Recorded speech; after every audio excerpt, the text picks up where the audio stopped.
Вітаю, шановныя слухачы. Мы працягваем нашу праграму пра грамадзянскую навуку, дзе размаўляем пра клімат і то, як нашыя рашэнні, што прымае чалавецтва, могуць уплываць на будучыню планеты. І сёння мы хацелі паразмаўляць пра засуху, але не дзесьці далёка ў Афрыцы, не ў фільмах пра апакаліпсіс, а ў нашым рэгіёне, ў Польшчы, у Беларусі і шырэй у Цэнтральнай Еўропе. It's like we've forgotten who we are now. Explorers, pioneers.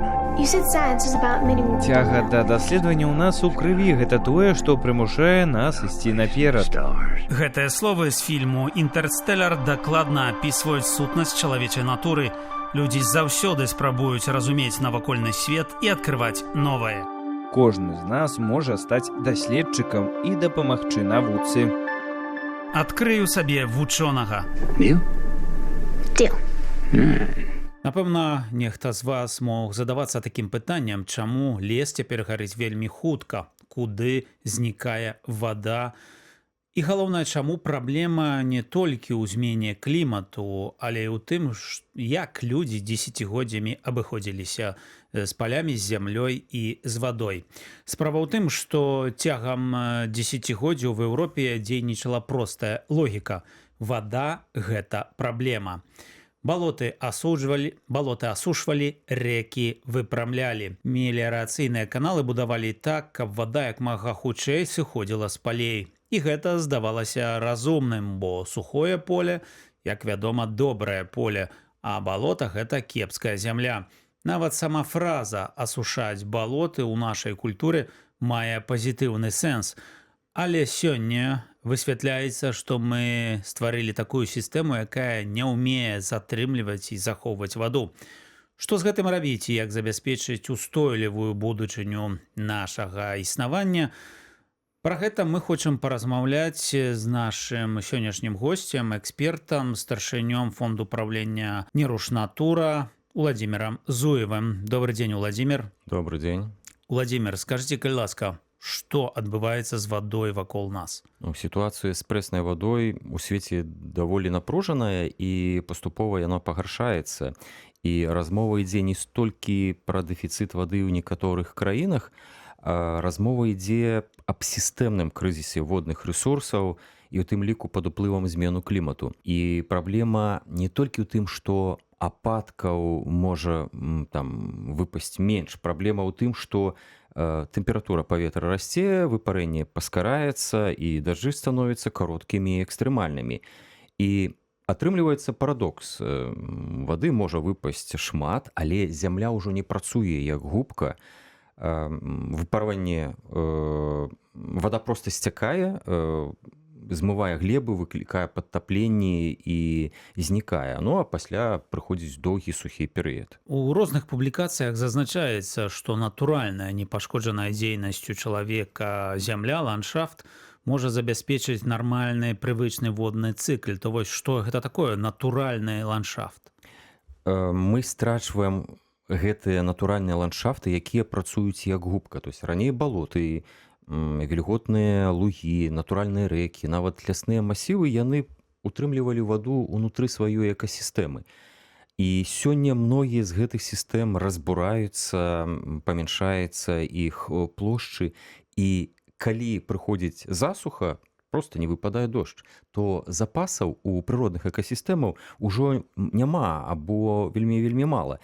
І менавіта таму навукоўцы ўсё часцей і часцей гавораць пра тое, як не тое, як хутка адвесці ваду, як раней рабілі пры асушальнай меліярацыі, а пра тое, як яе затрымаць. Ну а што тады рабіць, калі здараюцца моцныя пажары? Вось нядаўна ў Польшчы быў велізарны пажар, згарэла так званая Сольская пушча, і я бачыў, леснікі зазначалі, што гэта адзін з велізарнейшых пажараў у лясных масівах у Польшчы. Пажары самі па сябе не ствараюцца. Іх стварае або нейкая прыродная ўмова, прыродная з'ява, або той жа самы чалавек. І змены клімату ўплываюць на то, што і прыродныя, і антрапагенныя пажары адбываюцца ўсё часцей. Чаму? Па-першае, гэта сухая падсцілка, высокая тэмпература паветра, дэфіцыт вады ў глебе, і ў выніку пажары хутчэй распаўсюджваюцца, становяцца больш небяспечнымі і патрабуюць, канешне, больш рэсурсаў для тушэння. І гэта ўжо не анамалія, гэта ўжо новая рэальнасць, гараць лясы, гараць трафяныя балоты, і гэта яшчэ адзін унёсак у павелічэнне канцэнтрацыі парніковых газаў у атмасферы. Калі паглядзець на наш рэгіён, скажам, Польшча, Беларусь, наши суседзі па ўсходняй Европе, ці яны могуць стаць такой пустыняй, засушанай альбо такой згарэлай папросту. Польшча і Беларусь дакладна Сахарай не стануць, ападкаў тут яшчэ дастаткова, і хоць ёсць рэгіянальныя адрозненні. Не так даўно знаёміўся з навуковай працай, якая паказала, што моцныя рэкі, вялікія рэкі, такія, напрыклад, як Нёман і Вісла, становяцца своеасаблівай мяжой для распаўсюджвання увільготненых паветраных мас, тому што выпарэнне з плошчы воднай паверхні гэтых рэк стварае своеасаблівую сцяну для руху паветра. Адбываецца, што вось як горы, напрыклад, тая ж Грудскае ўзвышша, затрымліваюць паветраныя увільготненыя масы, так і вось гэтая сцяна выпарэння з рэк. Таксама яна стрымлівае паветраныя патокі. І таму нават у межах і ў Польшчы, і ў Беларусі ёсць такія тэрыторыі, дзе колькасць выпадзення дажджоў значна менш, чым, напрыклад, праз там 100-200 кіламетраў. І гэтая сітуацыя, яна вельмі моцна ўплывае менавіта на водны цыкл, таму што ён перастае быць стабільным. Замест роўнага такого павольнага размеркавання ападкаў адбываецца моцныя ліўні, літаральна на працягу там паўгадзіны, калі выпадае месячная норма ападкаў, а пасля гэтага доўгі сухі перыяд, і гэта небяспечна як для сельскай і лясной гаспадаркі, так і для гарадоў і эканомікі ў цэлым. Ну, але чаму, як гэта закранае эканоміку, грамадства? На самой справе кошт вось гэтых кліматычных зменаў, ён вельмі вялікі, таму што ідзе з бюджэту дзяржавы кампенсацыя аграрыям за засуху, за страты. Ёсць ежа становіцца даражэйшая, таму што вымушаны мы прывозіць ежу з іншых рэгіёнаў, не лакальная ежа. Становіцца больш пажарах у лясах, на балотах. Ну і, канешне, інфраструктура, вось гэта аварыйна-аднаўляльная інфраструктура, нават пажарных частак, яна патрабуе ўсё больш даражэйшага абсталявання. І ўсё гэта грошы грамадства. Добра, Владзімир, ну тады у такой сітуацыі ці ёсць нейкія рэцэпты, ці што кажуць спецыялісты, ці ёсць грамадскія ініцыятывы, якія звяртаюць на то, як можна нешта памяняць? Сама прырода прыдумала, і вучоныя практыкі зараз ужываюць тут галоўнае слова, гэта рэтэнцыя. Гэта значыць затрымліваць ваду там, дзе яна выпадае, аднаўляць тыя ж самыя балоты, якія будуць працаваць як губка, не знішчаць натуральныя рэкі, меандрыруючыя рэкі, якія маюць забалочаныя поймы, вяртаць вільготныя тэрыторыі, ну і, канешне, змяняць падыход да меліярацыі. Сам тэрмін меліярацыя азначае паляпшэнне зямлі, але доўгі час у ўсходняй цэнтральнай Еўропе меліярацыя ў асноўным была асушальная, адвесці ваду. І самае складанае, трэба змяняць мысленне ў адносінах да гэтай меліярацыі, таму што воду трэба ўспрымаць не так, што трэба ад яе пазбавіцца, а ўспрымаць як адзін з галоўнейшых рэсурсаў для забеспячэння жыцця на той ці іншай тэрыторыі. Ну, але на практыцы, што гэта значыць, да якіх сітуацый прыводзіць? Нават вы кажаце рэтэнцыя, я ведаю, у Польшчы вось тая самая фермеры змагаюцца з бабрамі. Былі такія акцыі, што ламаюць плаціны, якія тыя будуюць, што, маўляў, ты ім наадварот забалочваюць зямлю. І, дарэчы, зямлю. гавораць, што сітуацыя ў пушчы Сольскай якраз была звязана з тым, што ў мінулым годзе там было знішчана шмат бабровых дамбаў, і, ну, па сутнасці, высушылі тэрыторыю, якую раней увільготнілі бабры. Ну, і на практыцы, як тут, што тут зрабіць? Насамрэч, ёсць шмат адносна простых інструментаў рэтэнцыі вады.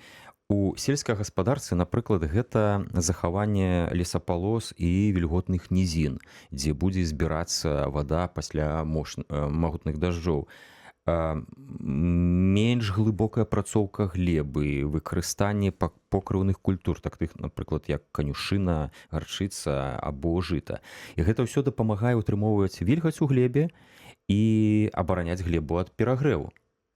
Тыя ж самыя бабры, гэта магчымасць затрымаць ваду танным спосабам. І яшчэ адзін прыклад гэта стварэнне невялікіх вадаёмаў і нават аднаўленне старых сажалак, як бы і гэта не было дзіўна. Раней у многіх вёсках, нават на хутарах былі маленькія сажалкі, якія затрымлівалі дажджавую ваду і былі крыніцай вады ў вось такі сухі летні час. І яны падтрымлівалі мясцовы водны баланс. Але зараз да гэтай практыкі пачынаюць вяртацца. Ну, а, І- напрыклад, вось што рабіць з газонамі?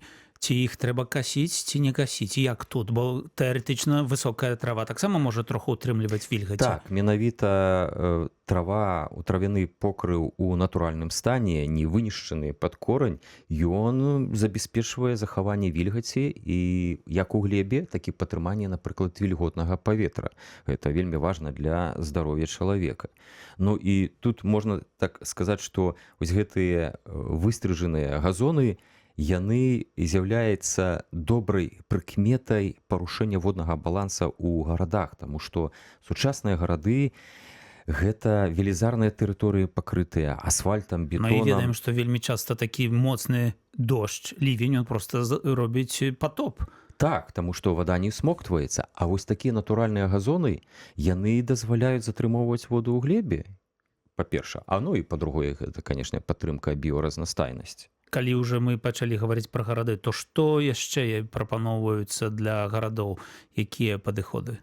У многіх гарадах свету развіваецца так званая блакітна-зялёная інфраструктура, накіравана на тое, каб не працаваць супраць вады, а разам з ёю. Па-першае, ствараюцца дажджавыя сады. Гэта участкі, дзе тэрыторыі, дзе вада пасля ліўня паступова усмоктваецца ў глебу. Робіцца пранікальныя пакрыцці замест на тых жа паркоўках, замест субцэльнага асфальту. З'яўляюцца тыя ж самыя зялёныя дахі, якія затрымліваюць дажджавую ваду і дазваляюць менш награвацца будынкам падчас летняй спекі. Аднаўляюцца гарадскія ручаі, маленькія вадаёмы. Ну і ў парках, на паркавых тэрыторыях робяць паніжэнне рэльефу, дзе вада можа назапашвацца пэўны час пасля моцных дажджоў, а пасля паступова выкарыстоўвацца. І нават простыя дрэвы ў горадзе гэта таксама элемент рэтэнцыі, таму што вялікае дрэва сваёй зялёнай кронай яно затрымлівае сотні літраў вады і значна зніжае перагрэў вуліц. Ну і, канешне, гараджан. То бок нават дачнікі могуць тут дапамагаць, калі захаваліся дачныя ўчасткі у межах горада, так? Абсалютна. На дачных і садовых участках не толькі ў гарадах, але і на іншай тэрыторыі таксама можна праводзіць рэтэнцыю. Самы просты прыклад гэта збіраць дажджавую ваду з даху у бочкі і выкарыстоўваць яе да паліву, або некаторы нават выкарыстоўваюць яе для душу, для проста сваіх, называецца, для мыцця свайго цела. І гэта, дарэчы, такой збор вады, ён зніжае нагрузку на вадаправод, таму што не трэба выкарыстоўваць пітную воду, чыстую воду, і дазваляе эканоміць воду ў спякотны час. Вельмі добра на такіх участках садовых і дачных спрацоўвае мульчаванне градкі. Гэта калі тэрыторыя, зямля вакол расліны, яна пакрываецца там травой, карой, саломай. І ў спёку гэта амаль што ўдвая зніжае выпарэнне вады з глебы. Яшчэ адзін важны інструмент гэта больш дрэваў і кустоў. Дрэвы не толькі даюць цень, як я раней гаварыў, яны затрымліваюць вільгаць, паляпшаюць мікраклімат і дапамагаюць глебе лепш утрымоўваць ваду. Ну і ось я ўжо узгадваў дажджавыя сады, то есть гэта спецыяльна арганізаваны ўчастак, дзе дажджавая вада не адразу сыходзіць у каналізацыю, а паступова ўбіраецца ў глебу. І такія рашэнні яны сапраўды вельмі актыўна зараз выкарыстоўваюцца ў шмат якіх еўрапейскіх гарадах і гарадах іншых кантынентаў. Владимир, аналіз тое, пра што вы кажаце, вось як бы для мяне такая выснова, што каб гэта все рабіць, тут патрэбна разумная і такая паслядоўная палітыка горада, дзе розныя установы і таксама грамадзяне супрацоўнічаюць, што гэта адзін, як кажуць, тут у поле не воін. Так, і, па-перша, мы маем традыцыі рэтэнцыі, захавання вады, накаплення вады. Ну, а па-другое, тут трэба памятаць, што кліматычная ўстойлівасць пачынаецца не з нейкай там міжнароднай дамовы або нацыянальнага закону, яна пачынаецца з нас саміх. То есть, як мы ўсведамляем гэтую сітуацыю і як мы разумеем, што мы невялічкімі крокамі можам зрабіць для сябе лепш. Зрабіць Але тэрыторыю, гэта дзе мы значыць, што жывем, больш трэба- здаровай і устойлівай. Што гэта значыць, людзям таксама трэба пра гэта казаць, патрэбнасць нейкая адукацыйная дзейнасць. Так, і вельмі шмат адукацыйных праграм праходзіць, як на навучальных установах, пачынаючы з дзіцячых садкоў і закончваючы нават пасля дыпломнай адукацыі, калі гатуюцца спецыялісты, якія здольныя прасоўваць вось гэтую блакітна-зялёную інфраструктуру. Засуха гэта не толькі пра надвор'е, гэта пра шырэйшыя рашэнні, пра тое, як будуюцца гарады, а людзі апрацоўваюць зямлю і кіруюць рэкамі. Пра ўсё гэта мы размаўлялі сёння з нашым экспертам Уладзімірам Зуевым, старшынём правлення фонду Неруш Натура. Дзякуй вялікі, Уладзімір. Дзякуй.